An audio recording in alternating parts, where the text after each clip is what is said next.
जयंतीच्या निमित्ताने ज्या ठिकाणी आलेलो आहे हे ठिकाण आहे श्री क्षेत्र कुणकेश्वर मंदिर. कुणकेश्वर मंदिर हे शिवकालीन मंदिर, म्हणजे जिथं शंकराची मंदिरं असतात, महादेवाची मंदिरं असतात, त्यापैकी दक्षिणेतली काशी म्हणून समजलं जाणारं हे मंदिर आहे. दक्षिणेची काशी म्हणतात. इथं जर आलं तर काशीला जाण्याची गरज नाही अशी एक आख्यायिका आहे. म्हणजे काशीला गेल्याच्या नंतर जेवढा माणसाच्या जीवनामध्ये आनंद मिळतो तेवढाच आनंद इथं आल्याच्या नंतर सुद्धा माणसाला मिळू शकतो.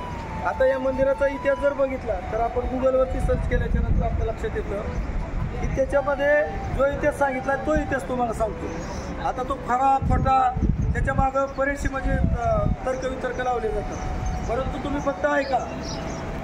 इथं आल्याच्या नंतर सगळ्यात वैशिष्ट्यपूर्ण बाब काय दिसली तर तुम्ही हे जर मंदिर बघितलं, मंदिराकडे जर लक्ष दिलं तर हे मंदिर आहे आणि मंदिराच्या बाजूला इकडल्या बाजूला तुम्हाला एक दगड दिसतोय. हा दिसतोय का पाठीमागे दगड?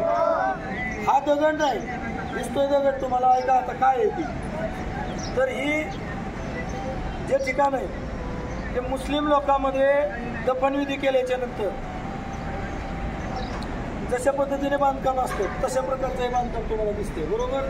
हे मंदिर आणि मुस्लिम समाजामध्ये जशी प्रकारची मंदिरं असतात तशा प्रकारचं मस्जिदसारखा याचा आकार आहे. आता या असा आकार का तुमच्या लक्षात येत आहे का? बघा, इतिहास असा आहे, इथं पहिलं काहीच नव्हतं. इथं फक्त छोटंसं एक शंकराचं मंदिर होतं, एवढंच इथं होतं. मग हे एवढं मोठं मंदिर कुणी बांधलं किंवा कसं काय तयार झालं तर त्याचं कारण तुम्हाला सांगतो. हा जो अथांग पसरलेला समुद्र आहे, या समुद्रामार्गे पहिला अरब व्यापार खूप चालायचा. इथून जहाजं मोठमोठी जायची आणि मग एक वेळेस असं झाले की या समुद्रामध्ये अरबी जहाजं येत असताना एक प्रचंड श्रीमंत असा एक अरब होता. त्याची 5-6 जहाजं होती, त्याच्यामध्ये धन दौलत सगळं भरलेलं होतं, भरपूर सामान होतं. आणि ती ज्यावेळेस व्यापारासाठी निघाला होता त्यावेळेस ते जहाजं भरकटली गेली. जहाजाला काही समुद्र किनारा कुठं दिसाना. सगळी जहाजं, काही जहाजं ही अपघातग्रस्त झाली आणि काही जहाजांना जलसमाधीसुद्धा मिळाली. परंतु तो अरब ज्या ठिकाणी बसला होता तो फक्त समुद्र किनारा बघत होता, त्याला कुठंच समुद्र किनारा दिसत नव्हता. प्रचंड असं तुफान पसरलेलं होतं, समुद्र खवळलेला होता. समुद्राचं पाणी अक्षरशः त्या बोटीमध्ये येत होतं, जहाजामध्ये येत होतं. त्यांनी संपूर्ण प्रकारच्या आशा सोडलेल्या होत्या, आता आपण काही जिवंत राहू शकत नाही. परंतु त्याचं लक्ष किनाऱ्याकडे गेलं. किनाऱ्यावरती एक दिवा लुकलुकत होता.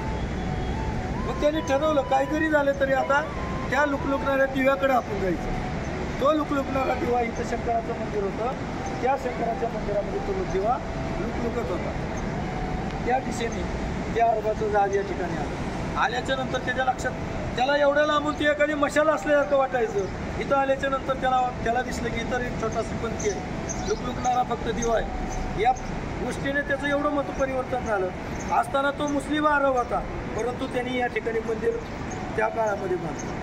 अशी एक गुगलवरती याची आख्यायिका आहे. याचा जीर्णोद्धार नंतर छत्रपती शिवाजी महाराजांनी याचा जीर्णोद्धार केलेला. आणि ही जी बाजूला ही कबर आहे, लक्षात घ्या, त्याच्यामध्ये जी माणसं मृत्युमुखी पडली त्याच्या मृत्यूप्रत्यर्थ त्या अरबांनी बांधलेली कबर आहे. छत्रपती शिवाजी महाराजांनी मंदिराचा जीर्णोद्धार केला, परंतु त्या कबरीला मात्र हात लावला नाही.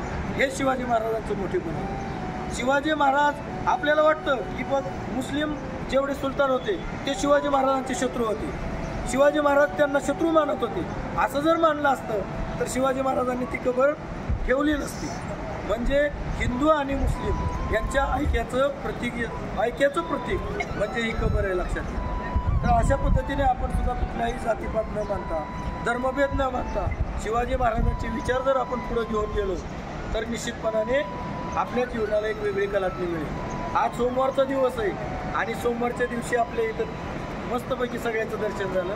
हे सगळं भाग्य आहे आपलं. माहिती समजली सगळ्यांना?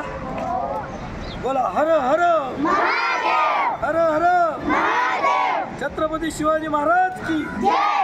थँक्यू.